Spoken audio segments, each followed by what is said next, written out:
Comenzar esta sesión de nuestro seminario de investigación. En esta oportunidad tenemos al profesor Eduardo Alemán, que es profesor de Ciencia Política en la Universidad de Houston, que todos ustedes conocen, así que no voy a hacer demasiada presentación, pero en esta oportunidad, bueno, como ustedes saben, Eduardo es un destacado especialista en el tema de América Latina, tiene publicaciones en los más importantes journals, y en esta oportunidad nos va a presentar un capítulo de un libro que está preparando sobre el pasado, presente y futuro de Chile. No, pasado y presente de Chile, ¿cierto? Que esperamos leer prontamente, ¿cierto? Ya explicaba que está en la última fase de redacción y, bueno, en concreto el día vamos a presentar el que es el último capítulo del libro, que trata sobre el quiebre del sistema de partidos en Chile. Muchas gracias, Eduardo, por tu presencia. Vamos a hacer una presentación 20-25 minutos. Bueno. Para después una sesión de preguntas y respuestas, terminar relativamente temprano, porque don Eduardo además está invitado a exponer en la comisión de experta constituyente, así que tiene que estar... en la audiencia antes de parte de la audiencia. Bueno, es que usted sabe cómo es Chile de pista por noche. Chile, ¿para qué nos dice que yo me voy a la audiencia si no van a hacer solo? Muy bien. No voy a hablar de este tema. Después. No, vamos a hablar de otro tema. Muy bien. Bueno, muchas gracias al Instituto por tenerme, muchas gracias Ricardo por organizar esto, así que es un honor poder estar con ustedes hoy y compartir, bueno, un capítulo de mi libro. En algunos momentos se presentó alguno que otro, un aspecto de uno aquí en un Zoom meeting en la época de la pandemia, así que me alegro de estar de nuevo en Santiago, en persona, en frente de ustedes, haciendo esta presentación en vivo y en directo. Así que bueno, muchas gracias por la invitación. Bueno, como dijo Ricardo, ahora no me funciona, ¿no? Pensé que podía cambiar. Es el de abajo, si se desenchufa y enchufa de nuevo este último. Ya puedo hacerlo, me parece más fácil. Pues sí, hago y no tengo que apretar. ¿Ah,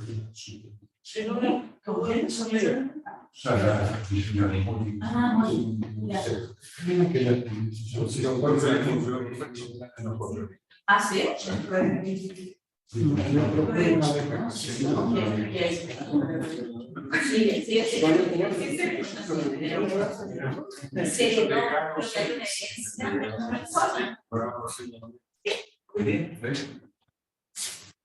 Y hay la herencia social.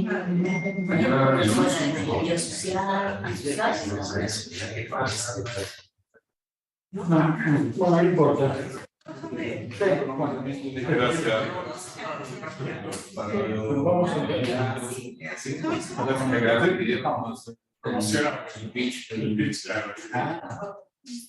Es que parece que...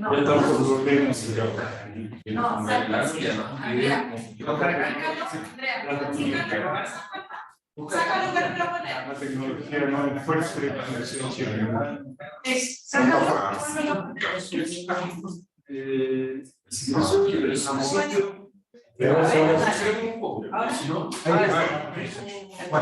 ¿Qué se trae?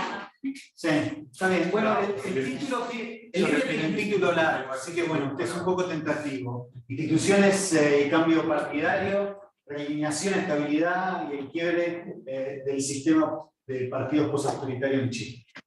Veremos si queda porque es un poco largo. Pero de algún modo incorpora las diferentes partes del libro, ¿no? Los primeros, bueno, estoy interesado, ¿no?, en explicar el cambio del sistema partidario y comienzo con el origen del sistema de partidos postautoritario. Entonces, los primeros capítulos del libro se centran en comparar el sistema de partidos que emerge después de la dictadura, comparado con el sistema de partidos que existía anteriormente.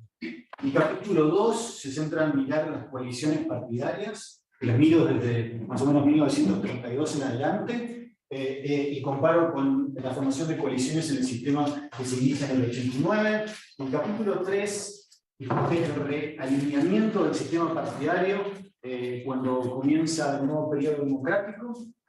Y la parte empírica se centra en mirar las conexiones entre los legisladores basadas en coautorías desde el final de los años 50 hasta el 73, y compararlas con aquellas que surgen en los primeros 4 periodos después del 89. El capítulo 4 también se centra en comparar este periodo previo al golpe del 73, de nuevo, de la irrupción de la democracia cristiana hasta el 73, comparado con el periodo posterior, pero ahí me enfoco en mirar a los votos en el Congreso. Entonces también conseguí votos en el Congreso desde el fin de los años 50 hasta el año 73 y comparo esos con los votos que se surgen a partir de 1990 en adelante. Los capítulos 5 y 6 se centran en el efecto de la estructura institucional basada en la Constitución del 80 y cómo estructuró, de algún modo, la competencia partidaria, el sistema de partidos y el proceso de legislación adentro de Chile. Y el capítulo 5 se centra específicamente en el binominal, y el capítulo 6 discute un poco más otro tipo de estructuras constitucionales, como por ejemplo los senadores designados, donde también miro su performance en el Senado para rebatir algunas hipótesis de los senadores designados como neutrales, y además miro el efecto que ha tenido en el Chile postautoritario los quórums elevados, los requerimientos de que las leyes se pasen con unos supermayorías. Y bueno, y el capítulo 7, que es el que voy a presentar hoy, se centra en el fin del sistema postautoritario. El capítulo, a grandes rasgos, está dividido en 2 partes. La segunda parte es menos interesante para el público que tengo hoy presente, porque es más que nada una narrativa del fin de la colisión entre la democracia cristiana y los socialistas, haciendo una conexión con el argumento previo que sí voy a desarrollar hoy, que me parece menos apropiado para una presentación como la de hoy. Entonces me voy a centrar en la primera parte del PEC. Bueno, mi argumento es que en el año 2017-2021 culmina una dinámica bipolar de casi 30 años. El número de partidos se incrementa de una manera extraordinaria. Pasamos de tener un pluralismo moderado con 2 coaliciones estables a lo que Sartori llamaría un pluralismo extremo, Serov un multipartidismo extremo, Morgan un multipartidismo extendido. No importa cómo uno lo llame, está claro que hay un quiebre fundamental en términos del número de partidos a partir del 2017, y eso queda más que claro en el 2021. En la segunda vuelta de la elección presidencial de 2021, ninguno de los 2 contrincantes pertenece a las coaliciones que dominaron la competencia electoral las décadas previas. El vencedor, Gabriel Boric, era un niño en 1989 y construyó su carrera política en oposición a la élite política y las coaliciones que dominaron la competencia electoral previamente. Mi argumento aquí es que el quiebre del sistema de partidos no fue el resultado de lo que llamaríamos en la literatura de partidos un realineamiento, que es como se originó, y ese otro argumento es el que hago en uno de los capítulos anteriores, que habla del comienzo de este sistema de partidos. Pero no fue así como terminó. No culminó tampoco con una elección crítica de alta participación, como fueron las elecciones del no en 1988, o la primera elección para elegir autoridades que ocurre después en 1989. Y no culmina con el surgimiento de un nuevo clivaje. Entiendo que ese puede ser un tema de debate, pero bueno, hay muchos autores chilenos que han enfatizado el surgimiento de un nuevo clivaje, democracia y autoritarismo, que se inicia, algunos han escrito artículos al respecto también, que se inicia, que están aquí presentes, que se inicia en este nuevo periodo democrático. Entonces, este fin del partido no ocurre con un realineamiento, no ocurre con una elección crítica y no ocurre con el surgimiento de un nuevo clivaje. Cambia de una manera diferente que como nació. Bueno, el quiebre se asemeja a lo que en la literatura del sistema de partidos se llama el colapso del sistema de partidos. Y mucho se ha escrito en los últimos años sobre el colapso de los sistemas de partidos en América Latina, una literatura que se origina con mucho enfoque en los casos de Venezuela y en los casos de Perú, y después se extiende a otros casos. Varios libros muy interesantes han salido al respecto. Y esto se aborda en varios trabajos, inclusive recientes, como los de May Warren sobre el sistema de partidos en América Latina y varios otros. que hablan de lo que uno podría definir el colapso de un sistema de partidos, que es un tipo de cambio en el sistema de partidos. Dietz y Myers escriben un paper que creo es de algún modo fundacional en este tipo de análisis de colapso de partidos, y ellos identifican 3 características esenciales del colapso de partidos: un alto número de votantes desertando a los partidos tradicionales en un periodo corto, la incapacidad de los partidos tradicionales de reconstituir las relaciones que estructuraron el sistema previamente, y el surgimiento de nuevos partidos que llevan a que se reconfigure el sistema de partidos, ¿no? Si uno mira el caso de Chile, podemos ver de algún modo esos 3 elementos en juego. Los partidos de las 2 coaliciones tradicionales pasaron de obtener más o menos 84% de los votos en la primera vuelta presidencial, entre el 89 y el 73, a 59% en el 17 y 24% en el 2021. Si uno mira los votos de PDC, PPD, PS, PR, 15.2%, RN y UDI 21.6%, mientras que los partidos formados después del 2011 reciben en total 41,5% de los votos. La nueva mayoría se rompe, el intento de recomponer la concertación fracasa, el Partido Comunista, inexistente en el Congreso por tantos años, incrementa su presencia y surge el Frente Amplio en la izquierda y el Partido Republicano en la derecha, a la izquierda de la exconcertación, a la derecha de la alianza con Chile Vamos. Bueno, ahora, si esto no constituyó un quiebre, digamos, un colapso del sistema de partidos, es debatible. Depende de la metodología que uno use, porque otros autores como Morgan o Mainwaring proponen metodologías específicas para medirlo. Dentro de del criterio que avanza Morgan en su libro, el sistema de partidos de Chile colapsó. Si uno sigue el criterio de Mainwaring, que es bastante más exigente, no, pero hasta ahí en el borde, pero no, y bueno, quizás en la próxima elección o en la otra, de acuerdo a su categoría, entre en esa categoría, digamos. Para mí lo importante es cómo termina, no necesariamente si uno lo clasifica o no como un sistema que ha colapsado. Puede que no lo sea, particularmente si lo comparamos con los casos paradigmáticos de Venezuela y Perú, pero el cambio es evidente, especialmente respecto a la previamente formidable coalición de centro-izquierda. Me parece que en eso hay poco duda. Bueno, mi argumento es que esto se desata con la reforma electoral del 2015. El cambio era un clima electoral mucho más permisivo, que afectó los cálculos de los partidos existentes y de aquellos interesados en formar nuevos partidos, incrementó las chances de obtener bancas para los partidos más pequeños, disminuyó los incentivos de permanecer unidos para los integrantes de las coaliciones que ya existían previamente, aunque bueno, no se eliminó totalmente los incentivos de coaliciones, pero sin duda esos incentivos bajaron. El incremento en la magnitud de distrito redujo lo que Tapera llama el umbral de exclusión respecto a los votos, en teoría que uno necesitaría para estar excluido, de 33.3%, 3% a 15,1%. El promedio de votos recibidos en el distrito de un candidato vencedor durante la época del binominal fue casi 31% de los votos. En el 17 ese número bajó al 9.6%. En el 2021 un poquito más bajo. Y los incentivos para votar estratégicamente también se redujeron. Hay un paper de Hale específico en Chile que muestra cómo los votantes estratégicos, aquellos que no hubieran votado, por ejemplo, por la concertación o por la alianza previamente, ahora votan sinceramente por otros partidos, por otras coaliciones. Un estudio bastante interesante. Bueno, en los estudios electorales está claro teóricamente que hay una asociación entre la magnitud del distrito y la fragmentación.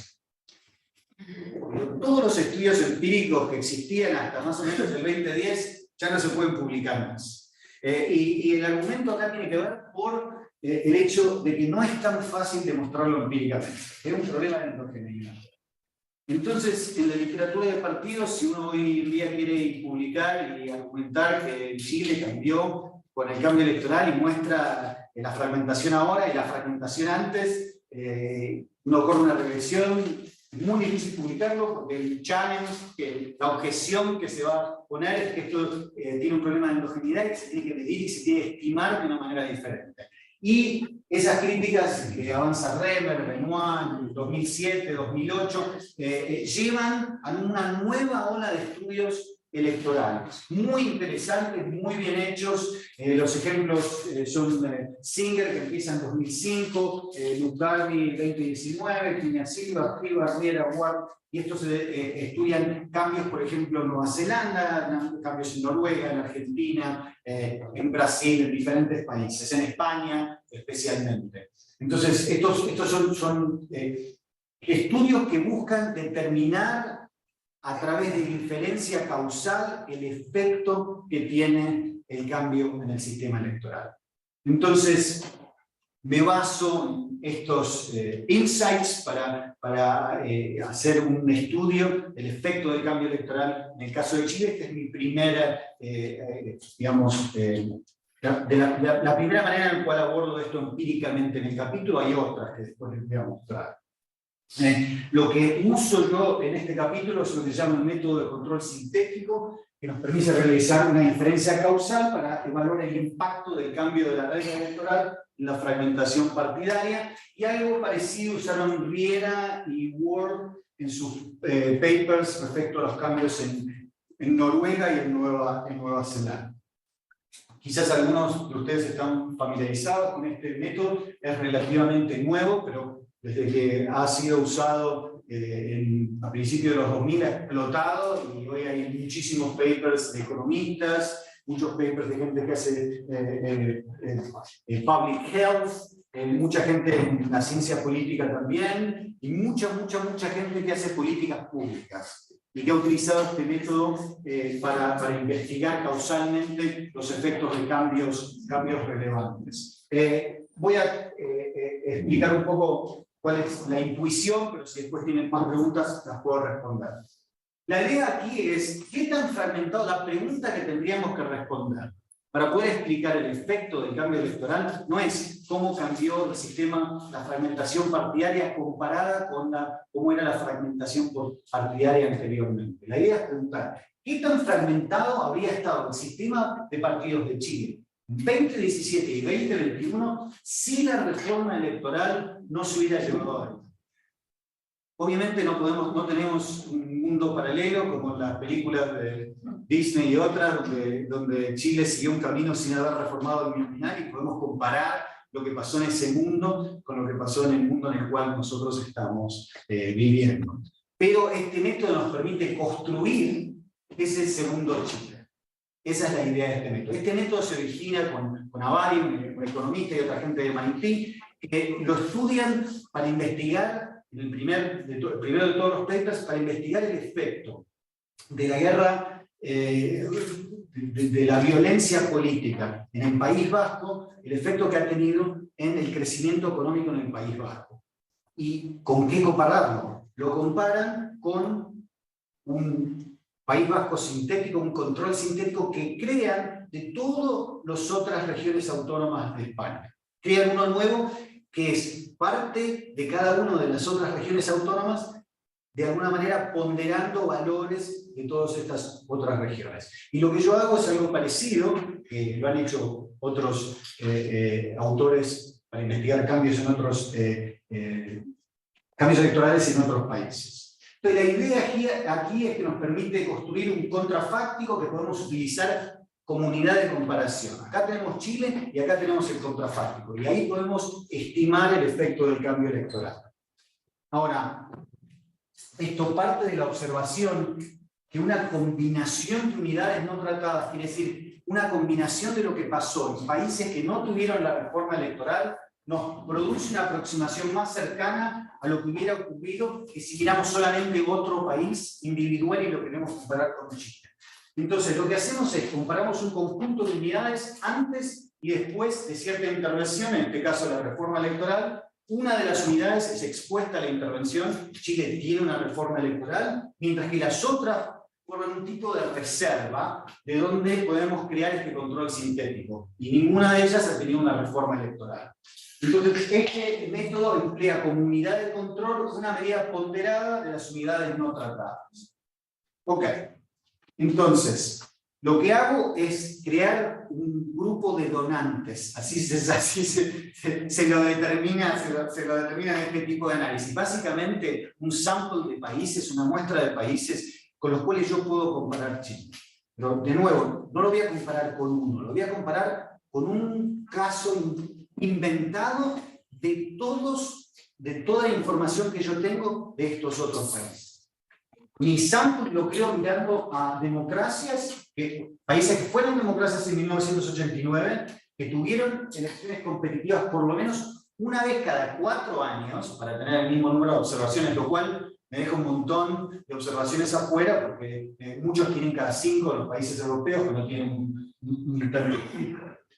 Y que no llevaron a cabo, por supuesto, una reforma del sistema electoral. Eso también me saca a varios países de América Latina.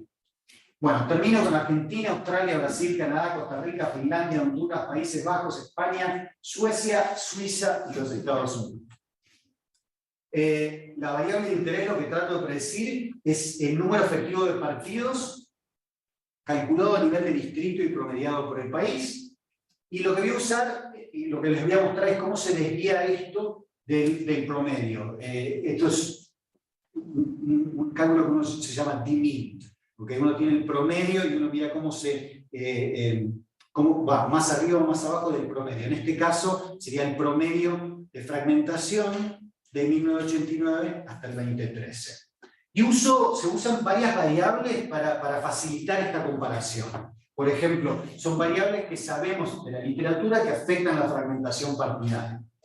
La magnitud de distrito, la diversidad étnica, la población del país, si es presidencial o no, si es federal o no, el PBI per cápita y otra adición técnica de los economistas que desarrollan esto, que implica que uno además mete variables de la variable dependiente land, ¿no?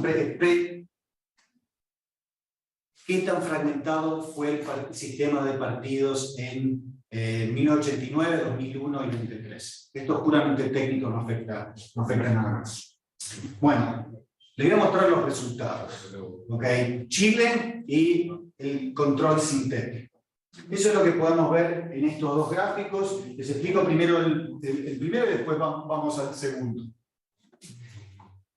Esta línea negra muestra la fragmentación del sistema de partidos en Chile, en el mundo real en el cual vivimos. ¿Okay? Este es la línea cero, digamos, el cero es el promedio de la fragmentación entre el 89 y el 2013.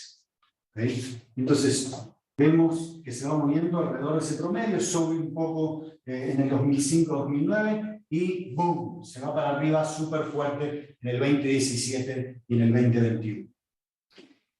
El control sintético, que se hace de ponderar los resultados de varios países, sigue casi perfectamente la trayectoria de Chile de 1989 hasta el 2013. Lo cual nos indica que el método funcionó bastante bien. Fue capaz de recrear lo que pasó en Chile de una manera bastante eficiente, porque lo sigue bastante bien. Y lo que nos muestra, lo cual es particularmente interesante, es que el contrafáctico muestra que el sistema de partidos hubiera crecido en Chile en el 2017, en el 2021, también en ausencia de la reforma electoral.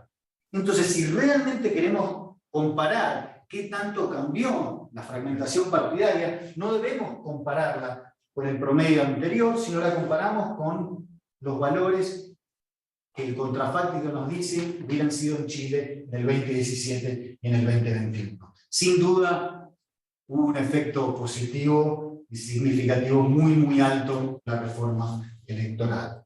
Lo que nos muestra este otro gráfico es solamente el cero, es esto. Es el control sintético. Lo que nos muestra es que tanto difiere Chile del control. Y como vemos, casi no hay ninguna diferencia en el periodo previo al 2013, pero acá vemos una diferencia sustantiva muy, muy alta. De algún modo, esto es esto.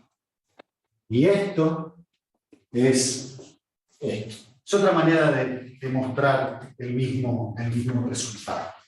Bueno, la figura muestra que los valores de fragmentación son muy parecidos en el control que en Chile hasta el año 2013. Los valores se incrementan para ambos, pero suben mucho más para Chile. La figura 2 muestra cómo la diferencia entre Chile y la unidad de control se incrementa muchísimo después de la reforma electoral, pasando de una brecha mínima, casi no existente, a una brecha sustancialmente mayor. Para que se dé una idea, el número de partidos, efectivo de partidos, sube por 3.5 en 2017 y por 6.7 en 2021, y el promedio anterior era 3.95, o sea, casi 4, pasa de casi 4 adentro de los distritos, promedio, a 7 casi .5 a 10 casi .7. Número altísimo. Bueno, tengo 5 slides más donde muestro robustness test de lo que le acabo de mostrar, pero me interesa mucho más irme a los próximos argumentos del paper. Vamos a ver cómo ando, siendo muy atrasado. No, tranquilo. Ok. Bueno, este es uno de los tantos tests. Uno puede testear si la reforma, si hago el mismo modelo, pero en vez de Chile ser centro del estudio, cualquiera de los otros países que utilicé, muestro que el cambio en Chile no se acerca al cambio que observamos en ninguno de los otros países, pero bueno, tengo 5 slides más donde básicamente a los economistas que me lean esto les puedo probar que lo que les estoy mostrando tiene sentido metodológico para ellos. Bueno, ahora quiero ir un poco más sustantivamente a lo que implica esto y mostrarle otro tipo de data también que me parece importante mostrar.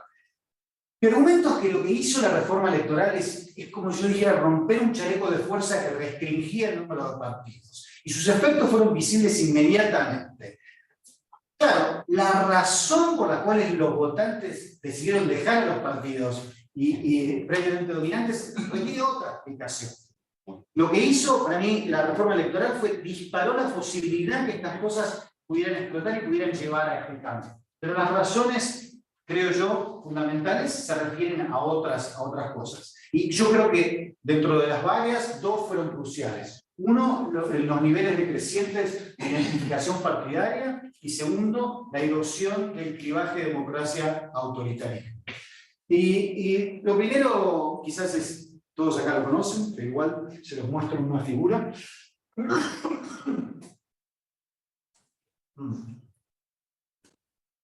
Estos son datos de la cantidad de personas que se identifican con un partido, no importa qué partido, un partido. Y lo que podemos ver es que esto decrece de niveles que están arriba del 70% en el comienzo del periodo democrático y bajan a menos de 20%, menos de 10% en la segunda presidencia de Piñera. Todos los estudios del sistema de partidos que enfatizan el colapso, el quiebre de sistemas partidarios, enfatizan mucho la declinación y la identificación partidaria como uno de los elementos que facilita el quiebre de partidos, y podemos ver eso también está reflejado acá. Esto es una tendencia que ha sido ampliamente reconocida en la literatura de Chile. Yo solamente acá la estoy mostrando. No solamente la identificación partidaria, pero la encuesta nacional del Bicentenario pregunta en el 2016 a la gente que si ha participado activamente en una elección, trabajando con un partido. Solamente el 1% de los chilenos dice haber participado activamente en los partidos. Entonces es la identificación partidaria y la militancia partidaria que cambian abruptamente a través del tiempo y facilitaron entonces este cambio de partidos. Bueno, de nuevo acá, esto es lo que acabo de decir en términos de declive. Uno podría decir que este tipo de cambios está asociado en la literatura de partidos más generalmente con lo que uno llama la desalineación partidaria, de-alignment. Hay mucho que escribe eso, y se hace muchos de los cambios que vemos en Chile respecto a esto, a la disminución de la membresía partidaria, el declive de la militancia, el surgimiento de votantes más individualistas, orientados a temas específicos, issue-oriented, la personalización de las campañas políticas, son todas características de un fenómeno más amplio que se llama la desalineación partidaria. También está asociada con la baja participación electoral. Hay un trabajo reciente interesante de Rau que discute cómo la identificación partidaria estimula o se asocia a los vínculos partidarios que movilizan a los votantes. Bueno, el segundo elemento era esta definición del clivaje democracia-autoritarismo. En el capítulo 3, en un modo, argumento que el nacimiento del sistema de partidos fuerza autoritario deviene de un realineamiento caracterizado por 2 elecciones críticas y un nuevo clivaje político, y comparto ahí la idea de Torcal y Benguerin en el 2003 de que el clivaje democracia-autoritarismo muy probablemente disminuirá a través del tiempo a medida que la memoria del periodo dictatorial vaya debilitándose, surjan nuevas generaciones de votantes, la derecha se distancia del legado pinochetista. Me parece que eso fue una buena premonición en el año 2003 y me parece sinceramente que se cumplió. En ese capítulo también muestro, tengo después, si quieren, tengo una figura, después si quieren se las muestro, donde miro por comuna el alineamiento en el voto, en el plebiscito del no, y muestro que la configuración del no y sí, en la proporción de votantes, se mantiene casi directamente dentro de las comunas por varios años, pero empieza a declinar y a cambiar a través del tiempo, y la asociación es muy baja para el 2013-2017. Bueno, para investigar este cambio democracia-autoritarismo, el clivaje, hago 2 cosas. Uno, lo que hicieron muchos otros. Lo único que hago es utilizar data nueva, que es mirar la diferencia respecto del apoyo a la democracia entre aquellos que votaron por los candidatos de centro-izquierda y aquellos que votaron por los candidatos de centro-derecha.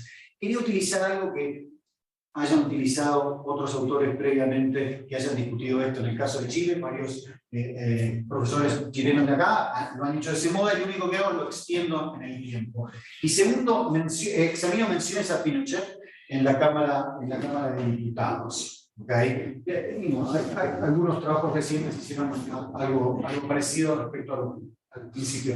Bueno, acá básicamente es lo que estoy haciendo acá es corriendo diferentes modelos de encuestas que ocurrieron luego de las elecciones. Estas son las fechas donde se hicieron las encuestas en Chile. La del 2019 fue en enero, aparece como 2018 en la POC, pero en realidad es principio de 2019. Y mira la diferencia entre los votantes de la coalición de centro-izquierda y centro-derecha respecto a la probabilidad de que van a decir que la democracia es el mejor sistema de gobierno sobre cualquier otro. Esto es exactamente lo que muchos otros han estimado en trabajos previos. Lo que hago yo es llevarlo más adelante del 2006. Y lo que podemos ver acá, en el 2006 y en el 2010, la diferencia es bastante grande, casi 20 puntos en el 2006, casi 9 puntos en el 2010, y la diferencia es estadísticamente significativa. Si lo miramos en las otras 2 elecciones, 2014 y 2019, la diferencia es de 3.9 y 7 puntos, pero hay un montón de variación dentro de los votantes de cada una de estas coaliciones, y lo que vemos es que ninguna de estas diferencias son estadísticamente significativas.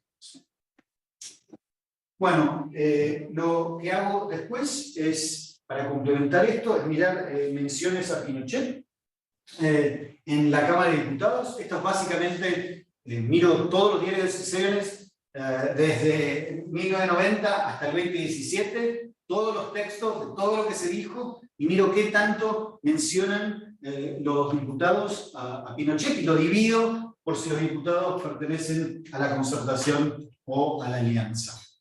Y bueno, más allá del resultado, que se los pongo, lo menciono en un segundo, me parece que hay una cierta validación de lo que hice, porque podemos ver los picos en las menciones de Pinochet. ¿Qué pasó acá? Se suma al Senado. Acá, bueno, sí, pero menos, ¿no? Hay una diferencia muy fuerte. Y se incrementa mucho para los legisladores de la concertación, pero para nada para la alianza. Ese fue el caso del banco Riggs, ¿ok? Y bueno, la muerte de Pinochet. Entonces vemos que esos son los picos. Pero, para mis objetivos, aquí en el paper, lo que vemos es esto. Es que esto se va para abajo a través del tiempo. También vemos que quizás a la gente aquí no le va a sorprender nada, que las menciones son más frecuentes entre los diputados de la centroizquierda que entre los diputados de la centroderecha, lo cual también tiene sentido. Menciono un argumento de Jocelyn Holt que remarca cómo esto ha sido más funcional a la centroizquierda, pero bueno, me parece que esto es algo que está claro. La audiencia que tengo hoy aquí. Bueno, ok. Estoy llegando al final, lo único que quiero decir es que la última parte del capítulo se centra en discutir el quiebre de la alianza entre el PSE y los socialistas en 2017, porque considero que este divorcio fue un evento crítico que de algún modo refleja el fin de una era que comenzó en los años 80 y una relación que marcó profundamente el periodo post-autoritario. Es una narración cualitativa que aborda las diferencias entre dentro de la concertación y luego dentro de la nueva mayoría, comenzando en los años 90 en adelante. Ahí el argumento también es que la regla electoral facilitó que diferencias internas preexistentes lleven al fin de la coalición, lleven a reducir los costos básicamente de ir separados. Entonces, como el declive de identificación partidaria, el declive del clivaje de democracia-autoritarismo facilitaron que cuando cambió la regla electoral el sistema explote. Mi argumento también es que el cambio de la regla electoral, irónicamente, en el año 2015, a sus propios, aquellos que la llevaron adelante, también de algún modo cambió los incentivos internos y facilitó la decisión de la DC de irse de esta alianza. Bueno. Conclusión. El fin del sistema de partidos post-autoritarios marca el fin de una era política en Chile. Este cambio ocurrió en un periodo relativamente breve, 2017-2022. La división de la nueva mayoría, el surgimiento del Frente Amplio y el Partido Republicano cambiaron el patrón de competición partidaria, dando lugar a un sistema mucho más fragmentado. Este cambio, en mi argumento, fue disparado por el cambio en la regla electoral que bajó las barreras de entrada y cambió los incentivos para los políticos y para los votantes. El menú de opciones cambió y muchos votantes distanciados de las coaliciones previamente dominantes cambiaron su apoyo a los nuevos partidos. Este declive del apoyo de los votantes fue mucho más intenso respecto a los partidos de la centro-izquierda, pero RN y UDI no fueron inmunes tampoco a este cambio. Así que muchas gracias, termino ahí, después tengo algunos otros slides si alguien tiene alguna pregunta de lo que vemos. Bueno, muchas gracias. Muchas gracias.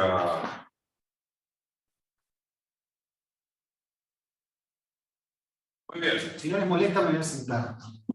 Supuesto. No sé si vamos a continuar. Tenemos todavía buen tiempo para preguntas que le quieran formular a Eduardo respecto a sus papers. Adelante, profesor Báez. Gracias, Ricardo. Una pregunta más metodológica que otra cosa, supongo que en el fondo, pero me interesa mucho la selección de casos de los países donantes.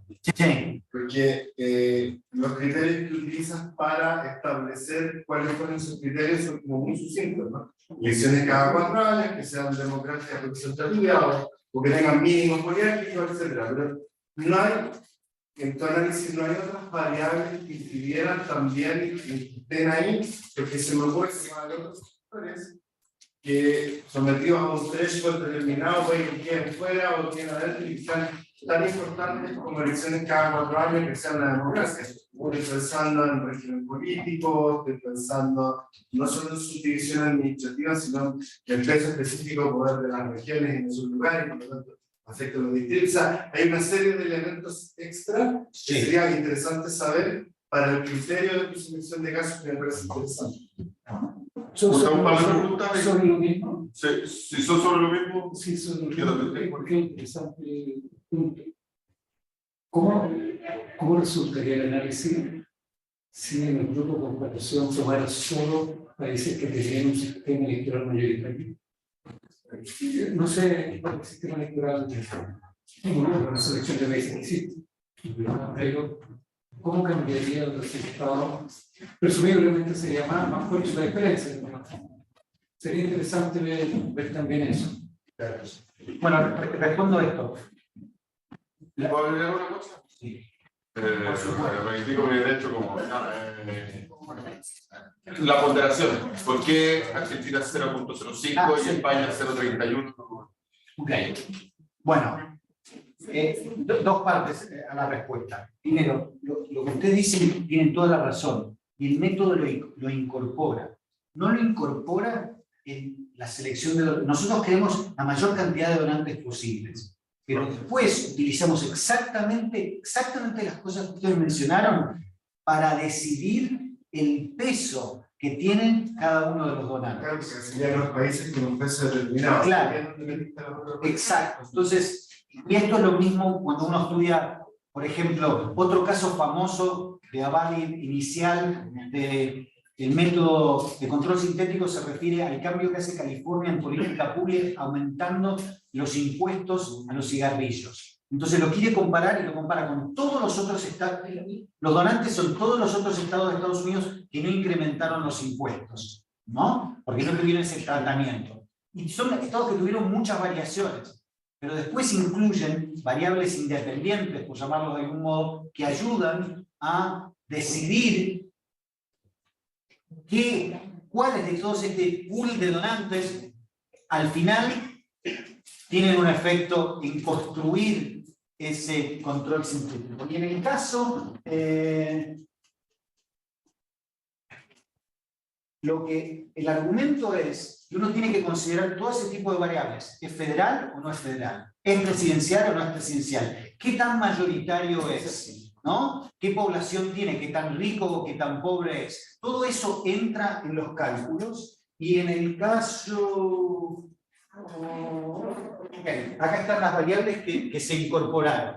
No se, para ponerlo de otro modo, no se incorporan en restringir el número de donantes, pero se incorporan para estimar cuáles de los donantes ayudan a contribuir a crear este método de control. Pero todo lo que ustedes mencionaron está acá.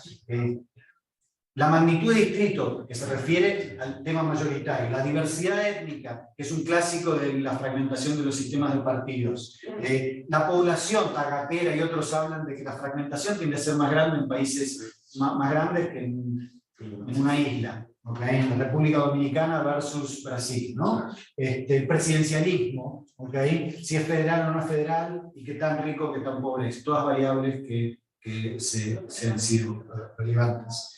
Lo que me olvidé de resaltar es cómo terminó siendo la ponderación. Y esto siempre lleva a gente que dice, no, mi país o mi estado no se parece. Bueno, el control que se crea, ficticio, sintético, es solo 5% Argentina. Bueno, solo 5%. Entonces, Canadá 26%, Canadá está bien, Canadá 26%, Honduras 31% y España 38%. Esto no nos dice tanto, lo único que nos está diciendo es que hay características de los sistemas de partidos que son similares a Chile y que si creamos este control sintético estamos ponderando de estos tipos de observaciones un poco de cada uno. Les cuento lo que hubiera sido un problema. Un problema hubiera sido si hubiera salido 85% Canadá. No es defendible. Si hubiera salido 85% cualquier país. Y esto es algo que se resalta mucho en este tipo de estudios. Tiene que estar dividido entre un grupo de países y ningún país específico debe tener mucha ponderación.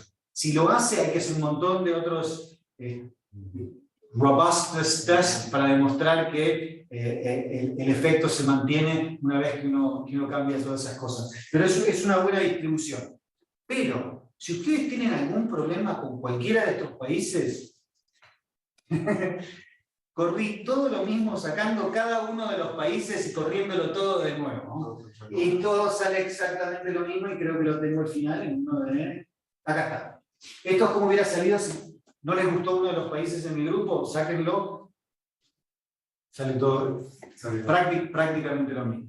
Prácticamente lo mismo. Hay otro test para hacerlo. Ese es uno. Entonces, cada uno puede tener una objeción. Siempre hay alguien que tiene una objeción de algún país. Honduras, no, porque bueno, en el 2007, bueno, si sacamos Honduras no cambia nada, ¿no? Es más, en un momento donde hay gente que incluía México en el grupo, que obviamente no era una democracia en 1989, y no cambia. Ponerlo a sacar a México no lo cambia. Eso también lo Los cuatro países que mostraste Sí. suman 100. Sí. Eso quiere decir Y que los otros están ponderados a 0. Los otros no contribuyen a este control sintético. Pero, el control sintético está terminado por esos 4 países. correcto. Pero agregaría lo siguiente. Cada vez que corro el modelo sacando un país, el peso cambia. Claro, debería O sea, cada España y otro país pasa a tener un... Exacto, correcto. Puede subir Estados Unidos, puede bajar, ¿no? Sin embargo, no importa, porque lo que vemos es que igualmente crea un control que sigue de una manera muy fehaciente, muy cercana, la trayectoria de Chile del 89 al 2013 y muestran nuevamente que el efecto posterior a la reforma electoral fue importante. Entonces, lo que nos dice eso es que uno puede tener problemas con, bueno, un país, aquel país, bueno, estás ponderando Honduras, pero Honduras, ¿qué se parece a Chile? Bueno, se parece que tuvo un sistema bipartidista bastante estable durante unos tiempos y después se disparó, ¿no? Pero bueno, uno puede tener varios argumentos, pero la historia acá es que si uno lo saca, igual el resultado es bastante robusto. Y una cosa, lo que no... ¿Está? No, porque Estados Unidos está, pero no recibe peso. Está, pero no recibe peso. Pero cuando saco a alguno de los otros países, el país que inmediatamente sube a tener peso es Estados Unidos.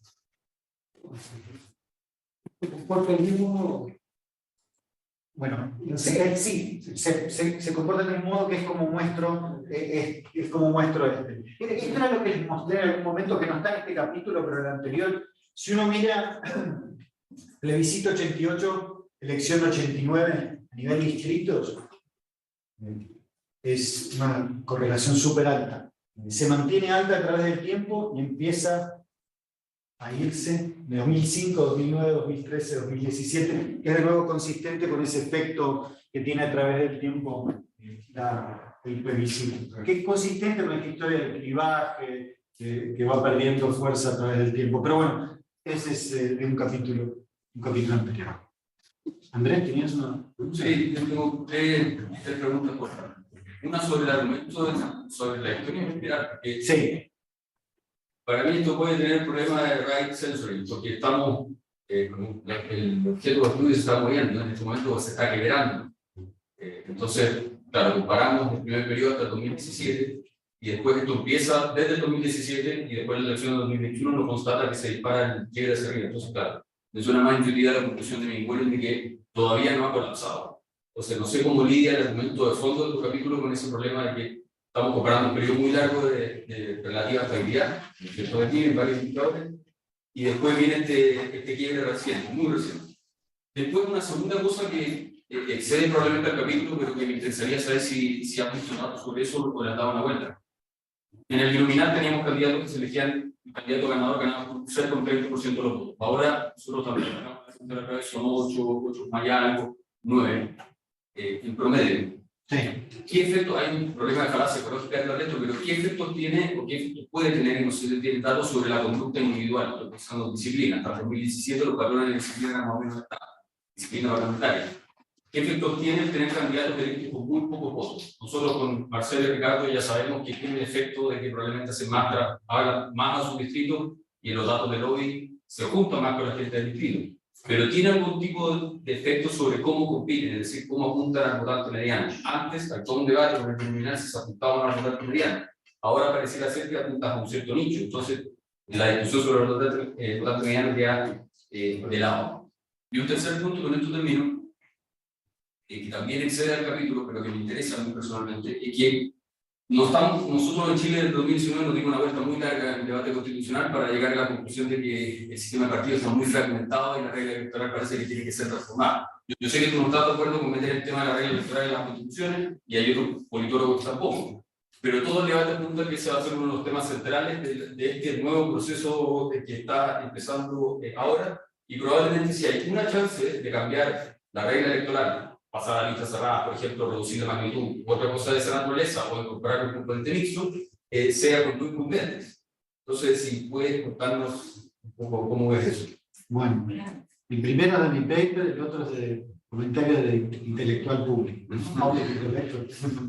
Bueno, respecto al colapso. Bueno, mi argumento central es que el sistema de partidos chileno se quebró, cambió. Si constituye un colapso o no, soy un poco agnóstico. Lo que resalto es que se parece a un colapso en varios aspectos. Es difícil, no existe una definición consensuada de lo que es un colapso. Morgan dice, si ocurre A, B y C con los partidos más grandes, esto es un colapso. Eso ocurre en Chile. Mainwaring tiene un umbral muy alto para que sea un colapso. No ocurre, pero claramente el sistema de partidos previo cambió. Ahora, puede ser perfectamente que, por ejemplo, RN y UBI se recuperen electoralmente, entonces definitivamente bajo estas medidas no se caracterizaría como un colapso si uno mira de acá, por ejemplo, las próximas 2 elecciones. Es difícil predecir cómo se va a reconstituir el sistema partidario de Chile, y tampoco si se va a reconstruir un sistema de partidos o va a continuar un vaivén en el cual no está claro qué es lo que se forma, con nuevos partidos viniendo y yéndose a través del tiempo. Será el próximo libro. Para mi argumento de acá, lo importante es convencerlos de que el sistema de partidos que existió en Chile, que se inicia a fines de los 80, ya no existe, está muerto. Si va a revivir un zombie que tiene algo parecido al sistema que existió antes, no lo sé. Si va a ser uno que sea completamente diferente, lo veremos en los próximos años. Coincido con vos que lo que va a venir todavía es difícil determinarlo, pero estoy convencido de que lo que fue ya no está, para ponerlo de algún modo. Respecto a las otras 2 preguntas, la disciplina y la regla electoral. Quizás las 2 cosas puedo comentar en las 2 juntas. Y sí, Chile se encuentra en un dilema ahora. La disciplina partidaria o la cohesión dentro de los organismos partidarios es un tema importante ahora, que no lo fue hasta el 2017, o no fue de tanta relevancia. El problema es que muchos de los instrumentos institucionales que tenemos para reforzar la unidad partidaria tienden a debilitar la conexión entre los partidos y los votantes. Entonces la pregunta es, ¿cómo resolvemos ese dilema? ¿No? Porque creo que si hay una coincidencia en los trabajos de la ciencia política y la sociología en Chile, es este distanciamiento entre los partidos y los votantes que ha ocurrido en los últimos por lo menos 20 años, ¿no? Hay muchísimo escrito respecto a eso. Entonces, establecer una regla electoral de listas cerradas sería difícil. Conlleva ciertos costos. Por otro lado, el tema de la fragmentación sin duda es un problema. Eso se podría arreglar sin necesariamente cambiar de listas abiertas a listas cerradas. Hay 2 maneras, una la mencionaste vos, que es reducir la magnitud de distrito, algo muy difícil de hacer en el Chile de hoy. La segunda es crear un umbral, ¿no? Una barra que si un partido no la pasa no tiene representación. Alemania, o España, Argentina incluso también tiene, pero es tan baja que todos la pasan. Pero bueno, hacerlo. El problema con eso, vos lo mencionaste claramente, es que en el Congreso es muy difícil hacerlo, porque si uno dice 5% a nivel nacional, eso saca ¿cuánto? 50% de los partidos, de las organizaciones políticas en el Congreso hoy en día, y no sé cuál más. 70%. ¿Crees que es más de 5? Bueno, se van. De los 21. Todo tema, ¿no? Se van todos. Entonces, ¿quién va a votar una regla electoral que elimina al 90% de los partidos que están en el Congreso? 3%. Claro, bueno, entonces, ¿cuál sea? No tengo la solución, pero digamos, no sé el número que debería ser, pero considero que eso podría ser algo que no afecta, digamos, que se puede hacer sin abrir o cerrar las listas. Ahora, si se cierran, lo ideal sería que se baje la magnitud de distritos en los distritos electorales más altos hoy en día. Para que la magnitud de distritos sea algo así como 5 o 6, quizás. No estoy diciendo que eso sea situación ideal, pero digo, ahí se podría combinar una lista cerrada con 6 candidatos, por ejemplo, incrementa la unidad partidaria, pero al mismo tiempo mantiene el vínculo entre el votante y el legislador. Quizás esa sería una solución más parecida a lo que vos estás proponiendo o tenés en mente para reforzar la cohesión partidaria, quizás. Sí. Pero no sé si me parece que yo diría que el tenue vínculo entre los partidos y los votantes hoy en día me parece a mí un problema mayor que la disciplina partidaria.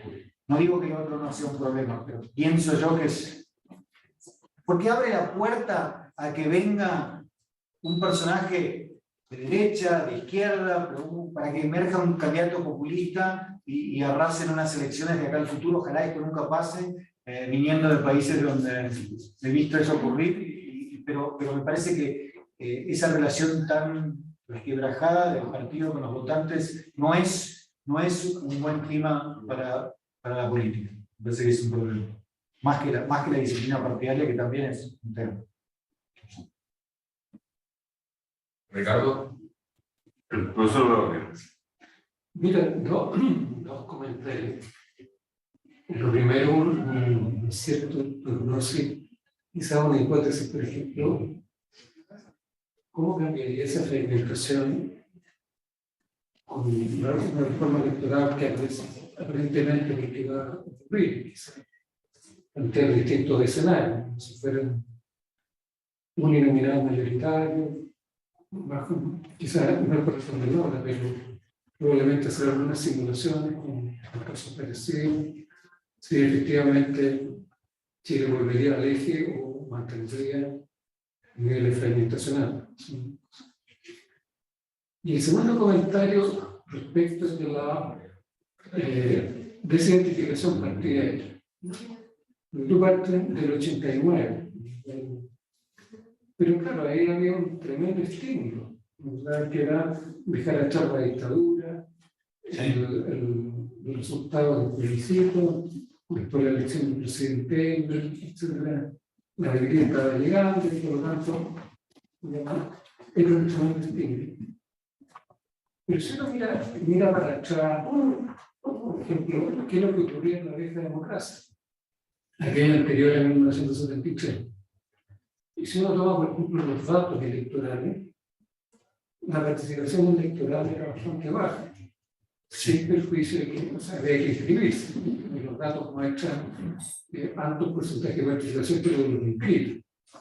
Si uno hace el análisis respecto, comparando con los datos actuales respecto de las personas que cumplieron los requisitos, pero que incluso no votaban, tiene porcentaje de votación bastante bajo. Yo hice ese ejercicio, me parece que hay algunos momentos por ahí, la década de 1950, 1940, que es un 27%.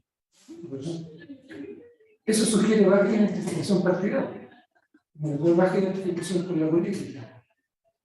Entonces, en cuanto sería interesante poder comparar esto, porque a lo mejor la alta identificación partidaria fue una situación anómala en la historia de Chile. Y si eso es así, las conclusiones que podríamos estar teniendo están sesgadas por el efecto del fin de la dictadura. No, estoy de acuerdo. Bueno, si uno mira la participación electoral, sube con los cambios, ¿no?, en los 50, y después obviamente sube en el 70, cuando se incrementa mucho. 64, pero la cantidad de votantes que pueden participar, ¿no?, cambia también con la reforma. Sí, correcto. Corríjanme si me parece. 71. 71. Con la reforma. Entonces, sí, también en otra parte tengo una figura que muestro creo que desde el 30 en adelante, ¿no? Sube, baja, sube, baja. Obviamente sube con el retorno a la democracia y después baja rápidamente a niveles similares y después baja un poquito más abajo, ¿no? Por lo menos un poquito más abajo del periodo post fin de los 50, ¿no? Digamos, el sistema partidario que se inicia con la erupción de la democracia cristiana, ¿no? Entonces hay ciertas similitudes. Ahora, concuerdo que los niveles de identificación partidaria de arriba del 70% son de otra época. Digamos, en Europa esos niveles son de la época del inicio del sistema de bienestar, digamos, tampoco no existen en ningún otro país, ¿no? 70s, como era en el principio de los 90s, es totalmente anómalo, uno no esperaría eso. Pero tampoco la baja tan, digamos, marcada como ocurrió a través del tiempo y que no hay un momento en el cual se estabiliza. Obviamente se tiene que estabilizar porque si no llega a cero. Entonces siempre va a haber 7, 8, 10% del electorado que se identifica, pero eso igual es un nivel extremadamente bajo. Y acá la pregunta es que se identifica con cualquier partido. Entonces no estamos con la historia, bueno, la identificación sociológica de asociarse con un partido desde que uno es pequeño, a la historia de Converse, ¿no?, de los años 60, pero es extremadamente baja. Hay todo un argumento en la literatura de partidos europeos que esto tiene que ver también con la nueva generación de votantes, la sociedad post-industrial, etcétera, ¿no?, de que comienza en Europa en los años 70, el trabajo de Ingelshardt y otros, ¿no? Pero igual es bastante baja. Uno podría, si uno mira otros partidos, otros países de América Latina, también ha bajado, pero se mantiene a un nivel 30, 40%, 30, 25, 50, digamos, los rangos tienden a ser por ahí. En todos baja después de la democratización, al comienzo siempre hay un mayor vínculo, como se vio acá, comparto lo que es usual, pero me parece que cuando los niveles bajan al 10%, algo está pasando. Bueno, decir, algo está pasando. Claro. Sí. Bueno, súper interesante el paper, y me encantó el tema de yo no conocía la metodología esa, me recordó mucho la discusión de Ascoch sobre en la revolución, de los casos fantasma y todo eso, es como fascinante desde el punto de vista yo encontré que es como magia, o sea, Es un parece magia, como el caso que resume todos los datos, pero sintético, súper interesante. Y creo que de alguna manera el trabajo se inserta en esa pregunta clásica de la tensión entre representatividad y gobernabilidad. Entonces quería preguntar dos cosas que quizás son más de intelectual público que el paper mismo, que son, primero, ¿qué podría explicar la diferencia entre izquierda y derecha? O sea, ese aumento de los partidos de izquierda y no tan claramente en la derecha. Yo creo que en el proceso constituyente, en el resultado electoral de la elección a la convención constitucional, donde la derecha quedó muy subrepresentada, hay algo que tiene que ver con la fragmentación de la izquierda. O sea, hay algo que está pasando en la representatividad de la izquierda, en las opciones electorales que tiene la derecha. Entonces, me gustaría ver cuál es tu contexto respecto de esa izquierda-derecha. Y lo segundo, estábamos hablando de cómo se va a reformar, porque es una discusión que se está dando y que es la Comisión Experta Constitucional, se ha hablado de los umbrales. Salió el fin de semana una entrevista a algunos miembros de la Comisión Experta y uno de ellos decía, un socialista, decía así de manera súper tajante, la causa de la fragmentación de los partidos es la reforma 2015, ¿no? Con esa causalidad, pero de alguna manera,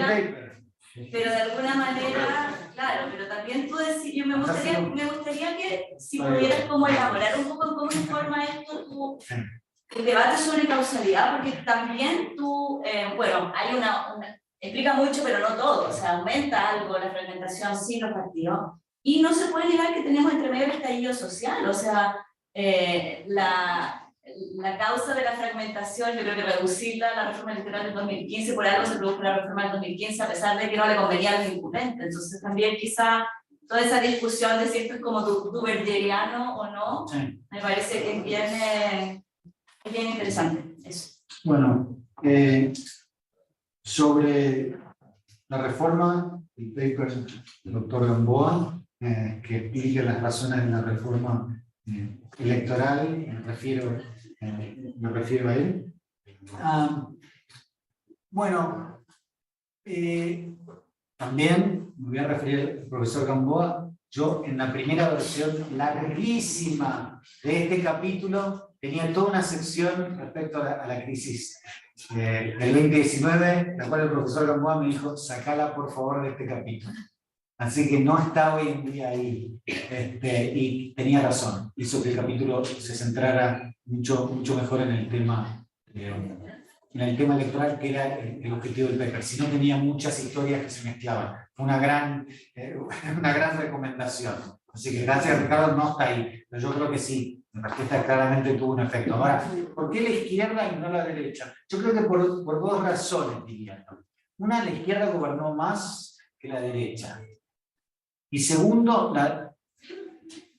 lo que lleva a la poca satisfacción con ciertos resultados de este periodo postautoritario tiene que ver con demandas que la izquierda debería, porque la izquierda típicamente tiene una respuesta más, diría, más simple, más directa para solucionarla. Temas como, por ejemplo, la inequidad, el acceso a ciertos servicios públicos o a la educación o a las pensiones. La izquierda, esto no quiere decir que la izquierda tenga las respuestas correctas, pero la izquierda tiende a tener una respuesta más fácil, más directa para solucionar este tipo de cosas, que la concertación no satisfació. Satisfizo. Eso de vivir en Estados Unidos por 30 años. Digo cada tanto se me escapa, pido perdón a la lengua, pero bueno, me parece que la falta de respuesta de la concertación de nueva mayoría a este tipo de demandas facilita la emergencia de movimientos de izquierda, mientras que la derecha a este tipo de demandas tiene en general una respuesta menos directa, más compleja, que de algún modo un partido nuevo de derecha le cuesta ofrecer una alternativa. Y las alternativas que típicamente vienen de la derecha son populistas, ¿no? El Partido Republicano de algún modo refleja esa respuesta, digamos, directa, de algún modo más parecido al populismo de derecha que no. Y el votante de derecha no está tan preocupado de este tipo de respuestas, porque también como sus partidos las considera más complejas que el votante de izquierda. Entonces pienso que algo de eso está pasando y algo de eso favorece más a la emergencia de pequeños partidos a la izquierda de la exconcertación que de partidos de derecha, que nuevos partidos de derecha. ¿Qué vamos a ver para el profesor Ramos? Sí, muy interesante, te agradezco la exposición. Yo la verdad que tengo un problema con estos tipos de estudios. Yo hice mi tesis doctoral con Dieter Noller, ¿cierto? Que es el principal experto en sistemática electoral.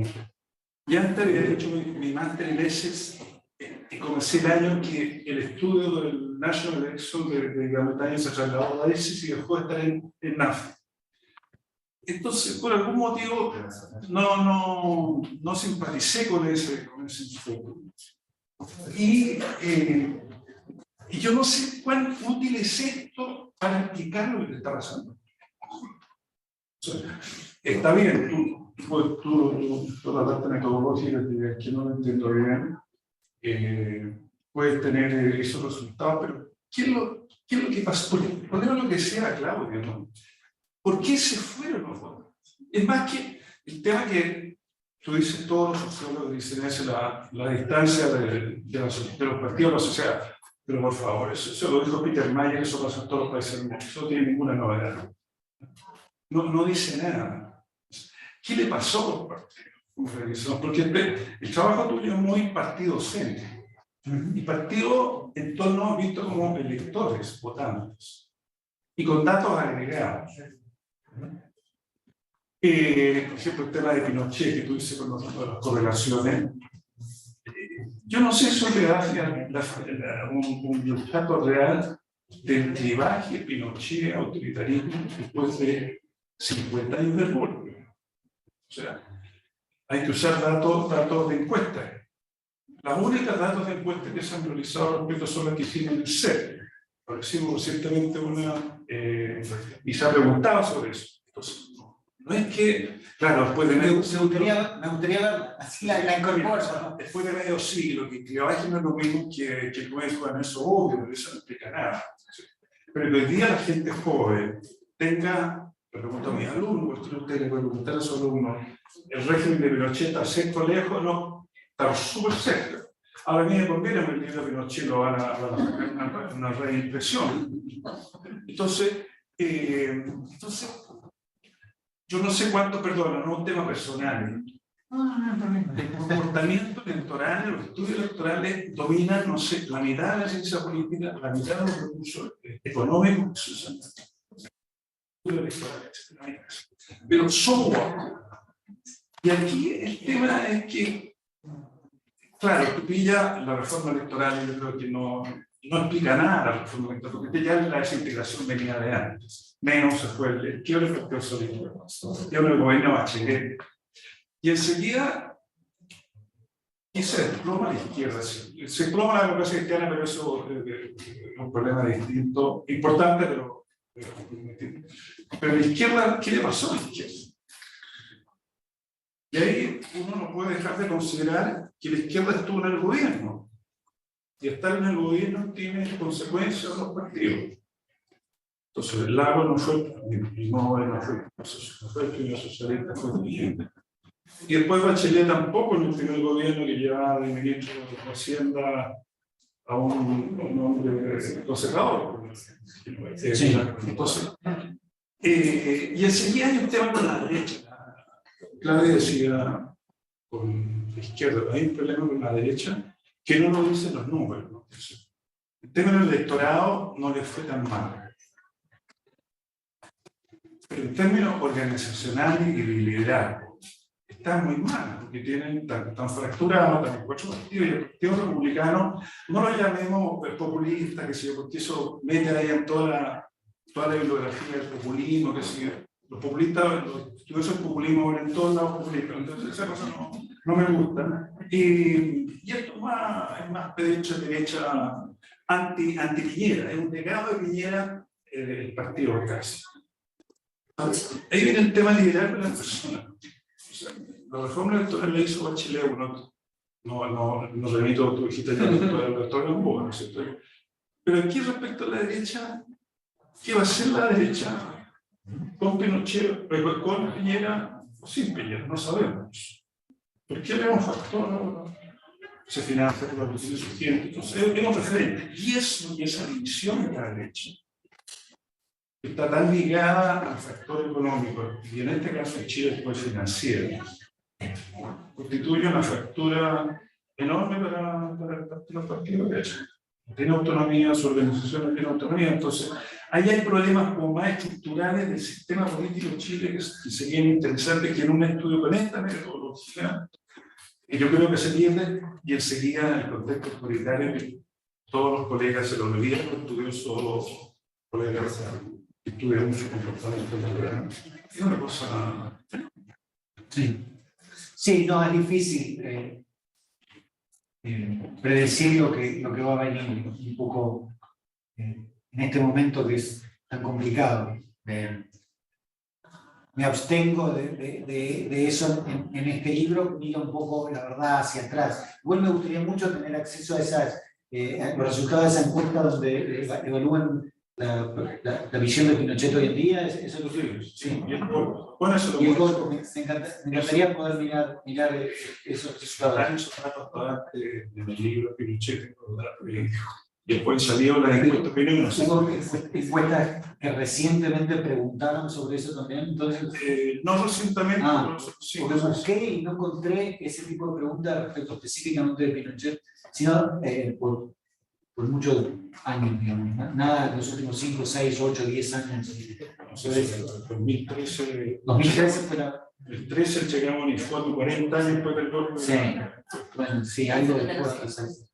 Lo que pasa es que lo único que preguntan, los vasos de datos que tú usas ahí no preguntan sobre la interpretación existe. Sí. Bueno, gracias, voy a mirar cualquier cosa. Cuando el libro que dice, claro, hay que considerar que el tono fue el caso que el autodenominado externo también un debate ideológico fuerte en la educación desde la década de 1950 y particularmente en 1970 adelante. El surgimiento del comercismo, por ejemplo, que crea otros referentes y que tienen a traer a la socialdemocracia. También es un factor que también se en Chile, el surgimiento frente amplio en esa dinámica, también tiene efectos para el presente.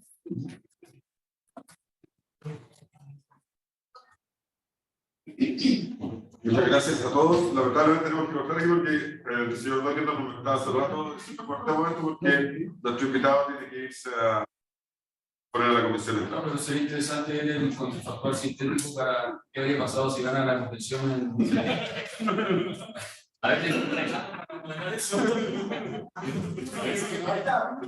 ¿cuál es?